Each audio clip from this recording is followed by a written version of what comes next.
اعوذ باللہ من الشیطان الرجیم بسم اللہ الرحمن الرحیم۔ آج ہماری گفتگو طہارت کے حوالے سے تھی اور ہے۔ وہ ایسے ہے کہ اگر کوئی بندہ شک کرتا ہے کہ میں با طہارت ہوں یا میں محدث ہوں، نتیجہ کیا ہوگا؟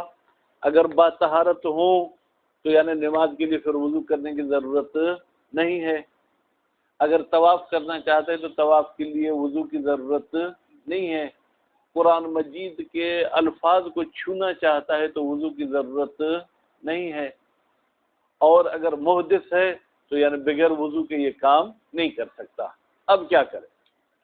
اس کے دو تین نظریے تو کل ہم پڑھ چکے ہیں۔ آج کا نظریہ جو ہے وہ عجیب غریب ہے۔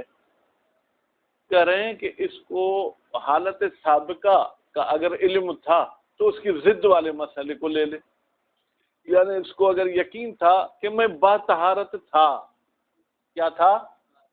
با طہارت، تو اب یہ خود کو محدث سمجھے، اور اگر یہ محدث تھا، یقین تھا کہ محدث ہوں، تو یہ خود کو با طہارت سمجھے۔ بات عجیب غریب ہے یا نہیں ہے؟ ٹھیک ہے، بات بالکل عجیب غریب ہے کہ اگر میں محدث تھا، یقین ہے کہ تھا، تو آپ اپنے آپ کو با طہارت سمجھے، اور اگر آپ با طہارت تھے تو آپ خود کو کیا سمجھے؟ محدث۔ تو یہ کیسے؟ ذرا ہمیں واضح تو کر کے بتائیں۔ کہتے ہیں کہ آپ کو یہ تو یقین ہے کہ آپ نے طہارت بھی کی ہے اور حدث بھی سرزد ہوا ہے، آگے پیچھے کا آپ کو شک ہو رہا ہے نا کہ پہلے وہ تھا یا وہ۔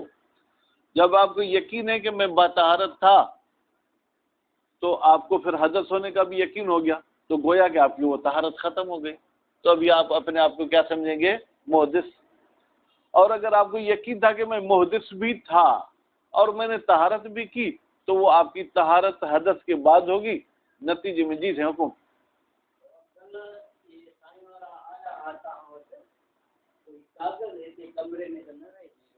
کوئی کوب نہ ہے، ٹھیک۔ اور اگر یہ محدث تھا، ٹھیک ہے، تو بس اس کی طہارت گویا کہ حدث کے بعد سرزد ہوئی، ٹھیک ہے، تو جو حدث کا یقین ہے، ٹھیک ہے، اس کے خلاف والی حالت کو یہ لے لے گا۔ بھائی یہ کیسے؟ کہتے ممکن ہے کہ بھائی دو حدث ایک دوسرے کے پیچھے سرزد ہوئے ہوں اور طہارت ان کے بعد ہوئی ہو، تو نتیجے میں جب آپ کو محدث ہونے کا یقین تھا وہ طہارت کے ذریعے ختم ہو گیا، اب آپ خود کو کیا سمجھیں گے؟ با طہارت۔ اور اگر آپ با طہارت تھے، ٹھیک ہے، تو ممکن ہے کہ آپ نے تجدیدی وضو کیا ہو اور اس کے بعد آپ محدث ہو گئے، نتیجے میں آپ کو وضو کیا اور آپ ابھی خود کو کیا سمجھیں گے؟ محدث سمجھیں گے۔ کہتے ہیں کہ بھائی یہ بات ماننے جیسی نہیں ہے، یہ آپ احتمال دیتے ہیں کہ ہو سکتا ہے کہ طہارت کے بعد طہارت کی ہو، حدث کے بعد حدث کیا ہو، لیکن ایک ایسا بندہ جس کی عادت ہی نہیں ہے کہ وضو کے اوپر وضو کرنا، اس کی عادت ہی نہیں ہے وضو کے اوپر وضو کرنا، تو آپ کیسے کہہ سکتے ہیں کہ ایک طہارت کے بعد دوسری طہارت کی ہو؟ دو طہارت کی تو بحث ہی نہیں ہے نا، بحث ایک طہارت کی ہے، ایک حدث کی، دو حدث کی بھی نہیں ہے۔ فرض کریں آپ احتمال دیتے ہیں کہ دونوں طہارت ایک دوسرے کے متأخر ہوں، تو ایسے حدث بھی ممکن ہے کہ ایک دوسرے کے بعد میں واقع ہوا ہو، نتیجے میں وہ حدث ناقض ہو ہی نہ، ٹھیک ہے، نتیجے میں یہ آپ کا نظریہ قابل قبول نہیں ہے۔ بات واضح ہو گئی؟ نظریہ کیا تھا؟ نظریہ یہ تھا کہ آپ کو جس حالت کا یقین ہے اس کی ضد کو لے لیں، ٹھیک ہے، اگر طہارت کا یقین تھا تو اس کی ضد کیا ہے؟ حدث، اس کو لے لیں۔ اگر حدث کا یقین تھا تو آپ کس کو لے لیں؟ طہارت کو لے لیں، ٹھیک ہے۔ یشکل میں آ کے کہتے ہیں کہ یہ جو آپ احتمال دیتے ہیں نا کہ ممکن ہے کہ دونوں طہارتیں ایک دوسرے کے بعد ہوں اور حدث اس کے بعد ہوا، تو نتیجے میں طہارت تو گئی۔ بھائی جس طریقے سے آپ کہتے ہیں ممکن ہے دونوں طہارت ایک دوسرے کے بعد ہوں، اسی طریقے سے ممکن ہے کہ ایک طہارت کے بعد حدث کیا ہو، پھر اس کے بعد وضو کیا ہو، حدث بیچ میں آ گیا ہو۔ اور جس طریقے سے آپ کہتے ہیں دو حدث ایک دوسرے کے پیچھے واقع ہوئے ہیں، ممکن ہے ایسا نہ ہو، ایک مرتبہ محدث ہوا، پھر وضو کیا، پھر محدث ہوا، نتیجے میں یہ آپ کی بات ہم نہیں مانیں گے۔ یہ تھوڑا سا جو ہے کیا ہے عبارت پیچیدہ ہے، اس پہ غور کریں گے بھائی، ختم نہیں کرتے، تھوڑے درس کو بڑھاتے ہیں، کوشش کریں گے 20 منٹ تو کم از کم درس ہو۔ اس کے بعد مسائلو، اب مسائلوں پہ نسیم صاحب تنوین پڑھیں گے یا نہیں پڑھیں گے؟ تھوڑی نحو کی بات بھی کر لیں۔ کیوں مشاہد صاحب نہیں پڑھیں گے؟ احسنت، مسائلو عاشق، احسنت۔ اب اس میں چند مسائل بتائیں گے، ان میں سے پہلا مسئلہ واجبات بیت الخلا، یعنی ہمارا مذہب یہ ہے کہ جس نے کسی چیز کے احکام کو نہیں چھوڑا ہے، کوئی ادھورا ناقص نظام نہیں ہے۔ بیت الخلا جب آپ جاتے ہیں تو اس کے واجبات کیا ہیں؟ فرماتے ہیں واجب یہ ہے کہ آپ اپنی عورت کو، عورت اردو سندھی والی نہیں، یعنی شرمگاہ کو ہر ناظر محترم سے چھپائیں۔ کس سے چھپانا ہے؟ ناظر محترم۔ بس ناظر کی قید لگا کے انہوں نے اندھے کو خارج کر دیا، ٹھیک ہے، محترم کی قید لگا کے بچہ پاگل جانوروں کو خارج کر دیا، ٹھیک ہے بھائی۔ اگر جانور دیکھتا رہتا ہے دیکھتا رہے، آپ ان کے بیچ میں بیٹھ سکتے ہیں، حتیٰ کہ کہیں پر تو جانوروں کے اگر جو ہے کیا ہے جسے ہم کیا بولتے ہیں دھڑ، اردو میں ریوڑ بولتے ہیں، اس کے بیچ میں آپ بیٹھ گئے تاکہ لوگ آپ کو نہ دیکھیں، ٹھیک ہے، تو اس صورتحال میں وہ دیکھ سکتے ہیں۔ بس ناظر کی قید لگا کے اندھے کو خارج کر دیا، ٹھیک ہے، ہر غیر ناظر خارج ہو گیا۔ محترم، محترم کون ہے؟ جسے اچھے اور برے کی تمیز ہو۔ مثلا آپ کا اگر جو ہے کیا ہے جناب کمر بند ہلکا سا جو ہے کیا ڈھیلا ہے، وہ بھی تھوڑا سا نیچے ہو جائے، آپ کا بچہ بولے بابا بابا خیال کرو، یہ تو تھوڑی شلوار اوپر کرو، تو یعنی یہ ناظر محترم ہے۔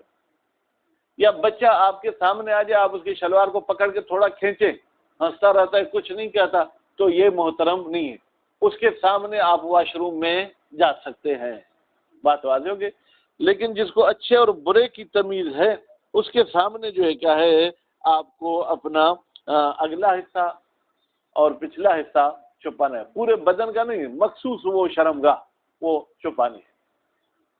اس کے بعد دوسری چیز جو واجب ہے آپ پر وہ یہ ہے کہ ترک و استقبال القبلہ، قبلے کی طرف آپ کے جسم کا اگلا حصہ، صرف پیشاب والی جگہ نہیں، بلکہ اس وقت آپ کا سینہ بھی رو بقبلہ نہ ہونا چاہیے، آپ کا پیٹ بھی رو بقبلہ نہیں ہونا چاہیے، اور پشت بقبلہ بھی آپ کو نہیں ہونا چاہیے، بات واضح ہوگی۔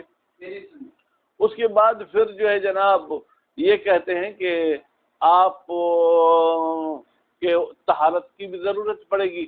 پیشاب کیا ہے تو واجب ہے کہ پانی کے ساتھ طہارت کرے، یعنی پیشاب کی طہارت پتھر کے ذریعے نہیں ہو سکتی، جیسے کہ ہمارے برادران کرتے ہیں، شہر کے بیچ میں بھی جناب کمر بند ہاتھ میں ہے، ایک ہاتھ آگے ڈالا ہوا ہے، وہ پتھر کے ساتھ رگڑ رہے ہیں، ٹھیک ہے، تو پتھر کے ساتھ، مٹی کے ساتھ، ٹشو کے ساتھ، ان کے ساتھ طہارت نہیں ہو سکتی۔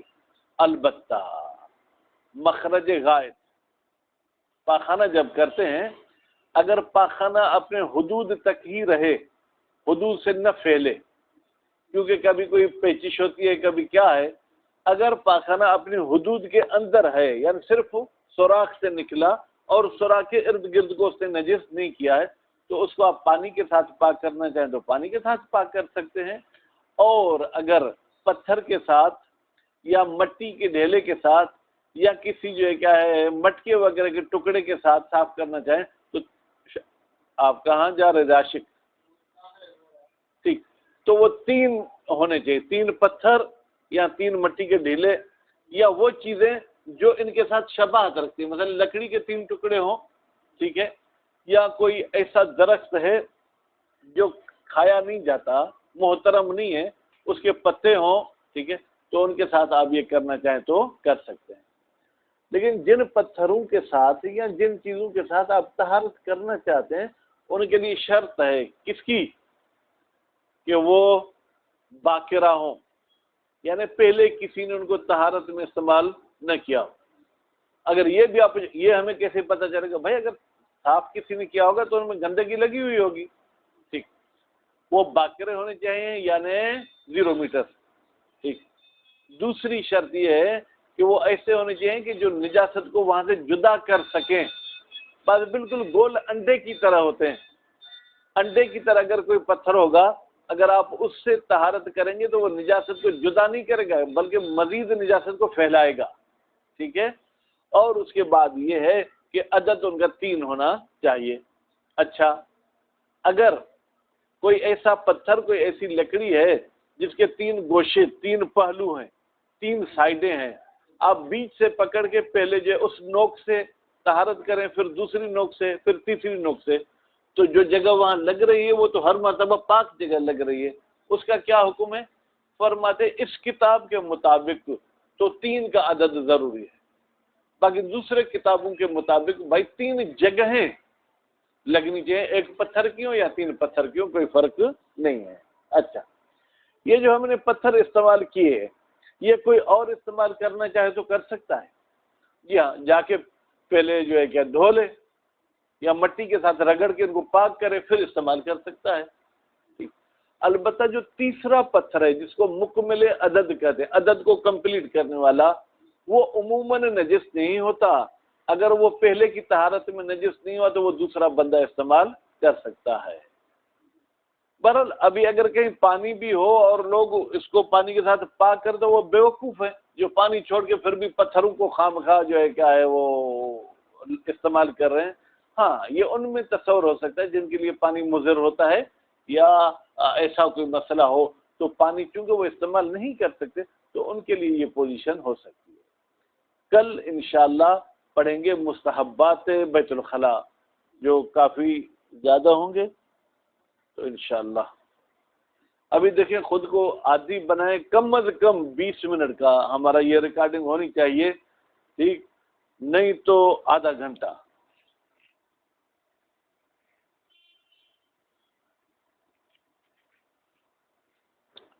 بھائی مجھے صفحہ سنائیں گے یا میں خود کھولوں؟ وربما قیل، یہاں سے اور کہا گیا ہے بأنہ، بتحقیق یہ شاک، انہو کی ضمیر کہاں جائے گی؟ شک کرنے والے کی طرف. یأخذ ما علمہ بحالہ، یہ اخذ کرے گا جب اس کو اپنے حالت کا علم تھا. کون سی حالت؟ ٹھیک ہے، ماضی کی. یاخذ کا مفعول کیا ہے؟ ضد ما علمہ، یعنی جس کا یقین تھا، ٹھیک ہے، اس کی الٹ کو لے گا. لأنہ، اس لیے کہ یہ شاک، ان کان متطہرا، اگر یہ باطہارت تھا، فقد علم نقض تلک الحالت، پھر تو یقین ہو گیا کہ وہ طہارت والی حالت حدث کی وجہ سے ختم ہو گئی. وہ شک فی ارتفاع ناقض، اور اسے شک ہوتا ہے کہ بھائی میرا جو ناقض وضو تھا وہ ختم ہوا یا نہیں. ناقض وضو کب ختم ہوگا عاشق؟ ناقض وضو کب ختم ہوگا؟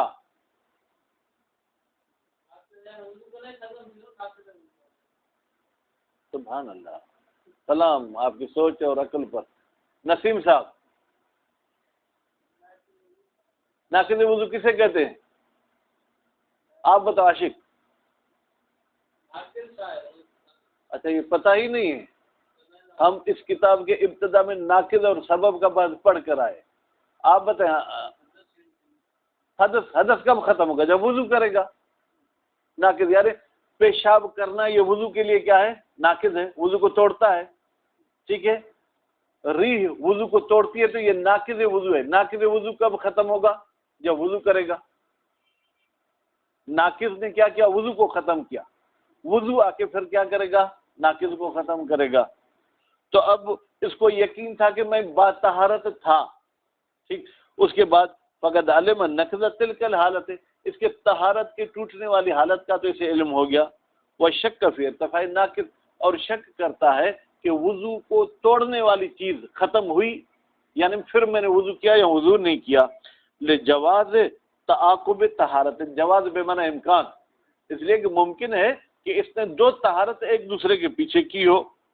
وہ انکان محدثن، اور اگر یہ شخص پہلے حالت حدث میں تھا عاشق، فقد علم انتقالہ، پھر اس شخص کو یقین ہو گیا کہ میں منتقل ہو گیا ہوں انہو اس حدث سے طہارت کے ذریعے. وہ شک فی انتقالہا، اور شک کرتا ہے کہ یہ جو طہارت تھی یہ ٹوٹی ہے حدث کے ذریعے یا نہیں. بھائی جواز تعاقب الاحداث، اس لیے کہ ممکن ہے کہ دونوں حدث ایک دوسرے کے پیچھے آئے ہوں، وضو کے پیچھے حدث نہ آیا ہو.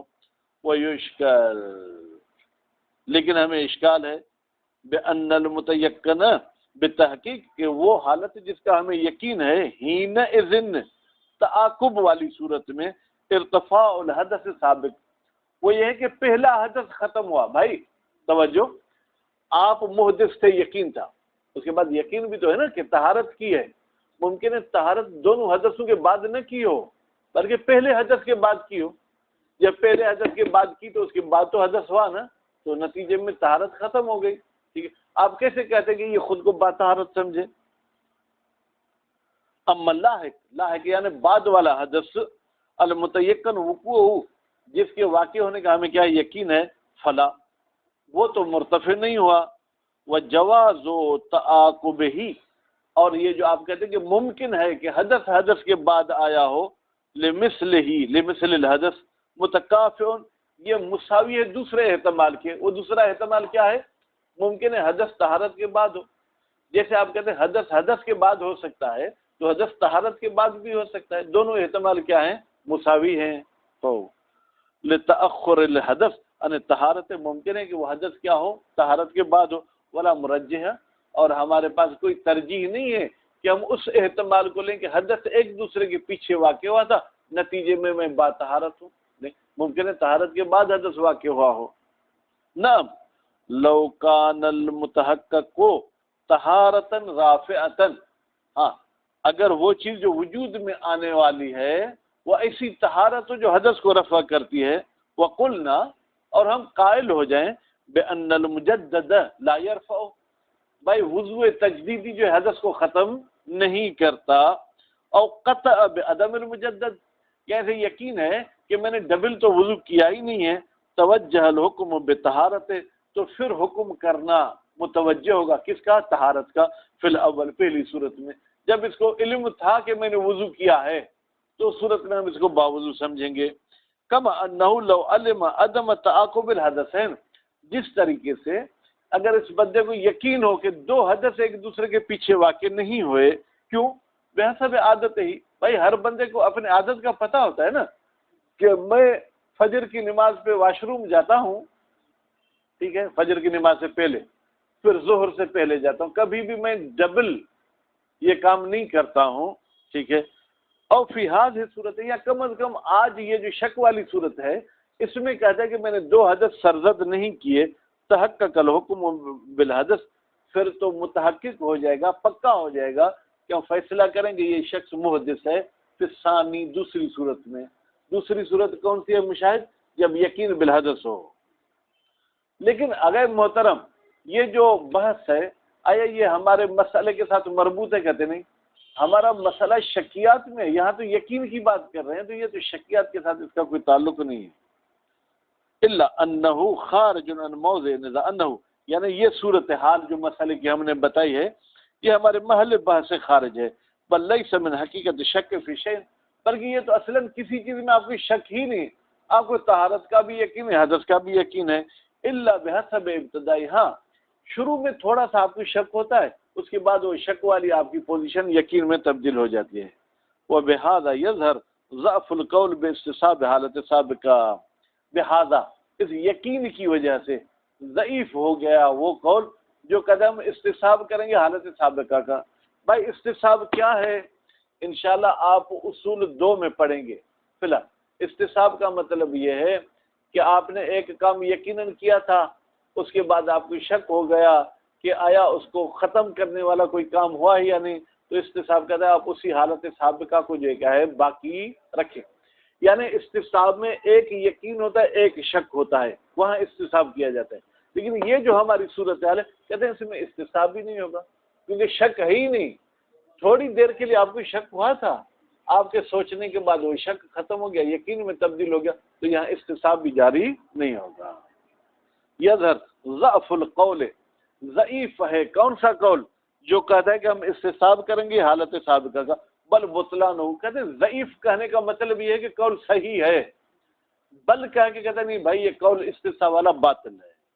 مسائل یجب علی المتخلی، واجب ہے تخلی کرنے والے پر، یا یوں کہیں کہ واجب ہے خالی ہونے والے پر، ستر العورت، جو اپنی شرمگاہ کو چھپائے، قبولاً و دبراً، آگے بھی پیچھے بھی، ان ناظر محترم، اس بندے سے جو دیکھنے والا ہے اور اچھے اور برے کی تمیز رکھتا ہے۔ ایک یہ واجب پینسل کے ساتھ اگر عدد لگانا چاہیں اگر نسیم صاحب، دوسرا واجب وہ ترک و استقبال القبلۃ، اور واجب ہے کہ قبلہ کی طرف منہ کرنا چھوڑ دے، بے مقادیم بدن، صرف منہ نہیں بلکہ بدن کے پورے اگلے حصے۔ ہم مرد حضرات تو کیا ہے جناب، جو ہے کیا ہے، اپنے پیشاب کی جگہ کو ادھر ادھر موڑ بھی سکتے ہیں نا، کہتے پھر بھی اگر آپ کا سینہ قبلے کی طرف ہے تو یہ حرام ہے۔ وہ جو ہے جناب دبورہا، اور قبلے کی پشت کو بھی چھوڑنا ہے۔ یہ ترک پر بھائی، ترک مضافہ کس کی طرف؟ استقبال کی طرف۔ اب پھر یہ استقبال پر عطف ہے، وہ ترک کو، ٹھیک ہے، اور جو ہے کیا ہے جناب ظاہراً دب رہا، اس کے جو ہے کیا ہے پیٹھ بھی کعبے کی طرف ترک کرنا واجب ہے۔ کذالک فی البناء وغیرہ، کذالک کا اشارہ اوپر ہے، یعنی مقادیم بدن کے ساتھ، ٹھیک ہے، یا آپ کے بدن کے پچھلے حصے کے ساتھ، وغیرہ ہی، ٹھیک۔ اور تیسرا واجب وہ غسل البول بالماء، واجب ہے کہ اگر آپ نے پیشاب کیا ہے تو پانی کے ساتھ دھوئیں، مرتين، 2 مرتبہ، کما مر، عاشق صاحب یہ کہاں گزر چکا؟ وہاں جہاں نجاسات کے دور کرنے کی بحث تھی، ٹھیک ہے۔ چوتھا واجب وقضا یجب غسل الغائط بالماء مع تعدی، اور اسی طریقے سے پاخانے والی جگہ کو بھی پانی کے ساتھ دھونا واجب ہے، مع تعدی، جب پاخانہ پھیل گیا ہو، للمخرج، نکلنے والی جگہ سے، بین تجاوز حواشی ہے، پر اس کے ارد گرد لگ گیا ہے۔ وَإِن لَمْ يَبْلُغُ الْإِلْيَا، اگرچہ وہ پہاڑیوں تک نہ ہی پہنچا ہو، صرف اس مخرج سے تھوڑا بھی آگے پیچھے چلا گیا تو بغیر پانی کے پاک نہیں ہوگا۔ وَإِلَّا، لیکن اگر نہ پھیلے، ٹھیک ہے، وَإِن لَمْ يَتَعَدِّ الْغَائِطُ الْمَخْرَجَ، اگر تجاوز نہ کرے غائط مخرج سے، فَثَلَاثَةُ أَحْجَارٍ، پھر 3 پتھر بھی چلیں گے۔ وہ 3 پتھر کی صفت کیا ہے؟ طاہرۃ، پاک ہونے چاہیے، جافۃ، خشک ہونے چاہیے، قالعۃ، جدا کرنے والے ہوں کس کو؟ لنجاست، نجاست کو، ابکارن، اور وہ باکرہ ہوں، یعنی پہلے کسی اور نے استعمال نہ کیے ہوں، ٹھیک ہے۔ ابکار کا مطلب یہ ہے لم یستنج بہا، ان کے ساتھ استنجا نہیں کیا گیا، بحث اس طریقے سے کہ تنجست بہی، یہ اس استنجا کے ذریعے کیا ہو چکے ہوں؟ نجس ہو چکے ہوں، ٹھیک ہے۔ اچھا، اگر آپ کو شوقی ہے کہ بس وہ خاص پتھر آپ نے منگوائے ہیں مریض سے، کوئٹہ سے، انہی کے ساتھ طہارت کرنے کا شوق ہے تو پھر بعد طہارت ہے، ہر روز پھر آپ ان پتھروں کو پاک کریں۔ ان لم تکن ابکارن، اگر وہ باقرہ نہ ہو، او تنجست، یا کسی اور وجہ سے نجس ہو گئے ہوں۔ ولو لم تنجس، اگر وہ پتھر نجس نہیں ہوئے، کل مکملت للعدد، جیسے وہ پتھر جو عدد کو کمپلیٹ کرتا ہے، یعنی تیسرا پتھر، بعد نکاح المحل، تیسرا پتھر کب استعمال ہوتا ہے؟ جب اس جگہ سے نجاست جدا ہو چکی ہے، کفت، تو وہ تیسرا پتھر کافی ہے، من غیر اعتبار طہر، اس کو پاک کرنے کی ضرورت نہیں ہے۔ فصاعدن، نسیم صاحب 3 پتھر، جی کس کا بھائی؟ وہ جو تیسرا پتھر ہے جو مکمل عدد ہے، ٹھیک ہے، وہ اگر نجس نہیں ہوا، ٹھیک ہے، تو اس میں طہارت کی شرط نہیں ہے۔ وہ ایک بندے نے استعمال کیا، پھر آپ بھی استعمال کرنا چاہیں تو کر سکتے ہیں، پھر تیسرا، چوتھا، پانچواں سب استعمال کر سکتے ہیں۔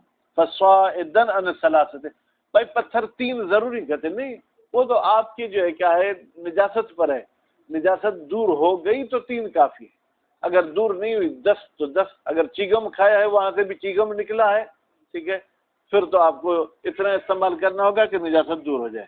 ان لم ینق المحل بہا، یا ان لم ینق المحل بہا، اگر پاک نہ ہوئی ہو وہ جگہ بہا، ان 3 سے، او شبہا، بھائی پتھر استعمال کریں یا پتھروں کی جو چیز شبیہ ہے، من سلاسل، وہ بھی ہونی کتنی چاہیے؟ 3، مثلا من سلاسل خرقن، 3 کپڑے ہونے چاہیے، او خزفاتن، یا 3 ٹھکر ہونے چاہیے، او اعوادن، یا 3 لکڑیاں ہونی چاہیے، ونحو ذالک، یا اس قسم کی چیزیں، من الاجسام القالعۃ للنجاست، وہ جسم ہونے چاہیے جو جدا کرتے ہیں کس کو؟ نجاست کو، غیر المحترمہ، البتہ وہ محترم نہ، کھانے پینے کی تو چیز آپ وہاں استعمال نہیں کریں گے نا، ٹھیک ہے، کھانے پینے کی چیز نہ ہو، اور مثلا جو ہے کیا ہے، کوئی ایسی چیز بھی نہ ہو جو ہمارے عبادات میں استعمال ہوتی ہے۔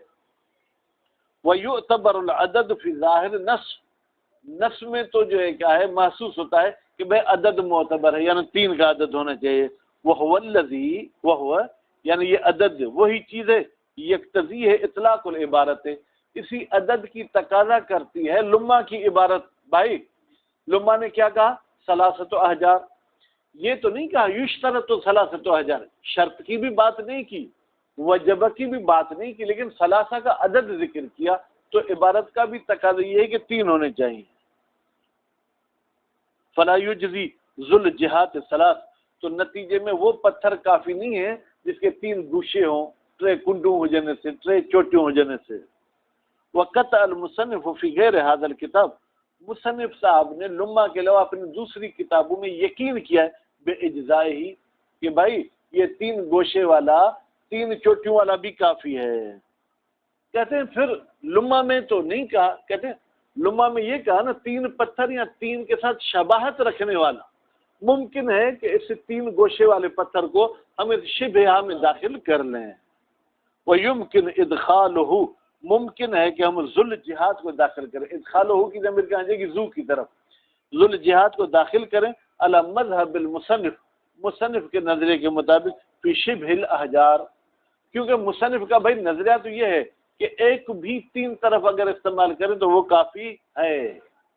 وَعْلَمْ، آپ جان لیں، ان الماء مجز مطلقہ، پانی تو بھائی مجزی ہے، کافی ہے طہارت کے لیے مطلقہ، چاہے غائط متعدی ہو چاہے غائط متعدی نہ ہو، بل ہوا افضل من الاحجار، بلکہ یہ پانی جو ہے کیا ہے، پتھروں سے بھی افضل ہے، علی تقدیر اجزاء الاحجار، اگر ہم پتھروں کو کافی سمجھیں بھی تو بھی پانی جو ہے کیا ہے وہ افضل ہے۔ ولیس فی عبارت المصنف ہونا، کہتے ہیں مصنف کی عبارت میں یہاں لمہ میں کوئی ایسی بات نہیں ہے جو ما یدل علی اجزاء الماء، جو دلالت کرے کہ پانی مجزی ہے، کون سی صورت میں؟ عدم تجاوز کی صورت میں۔ مصنف نے یہ کہا نا کہ بھائی پتھر کے ساتھ طہارت کرے جب پاخانہ اپنی جگہ سے پھیلا ہوا نہ ہو، اس کا مطلب یہ ہے کہ پانی ٹھیک نہیں ہے، صرف پھیلنے کی صورت میں مصنف نے پانی کہا، جبکہ ایسے نہیں ہے، مطلقاً پانی جو ہے کیا ہے وہ افضل ہے۔ وَلَيْسَ فِي عبارت المصنف ہونا، مصنف کی لمہ کی عبارت میں کوئی ایسی بات نہیں جو دلالت کرے کہ پانی کافی ہے غیر متعدی والی صورت میں، نہ یمکن استفادتہ، ممکن ہے کہ ہم استفادہ کریں کس کا؟ پانی کے مجزی ہونے کا، ٹھیک ہے، من قولہ سابق، مصنف نے جو پہلے بھائی جہاں پانی کے اقسام بتا رہے تھے نا، وہاں کیا کہا تھا؟ الماء مطلقاً، پانی مطلقاً پاک کرتا ہے، اگر اس عبارت کو مد نظر رکھیں تو غائط بھی پانی کے پاک کرنے والی چیزوں میں شامل ہو جائے گا، یعنی پانی سے پاک ہونے والوں میں شامل ہو جائے گا۔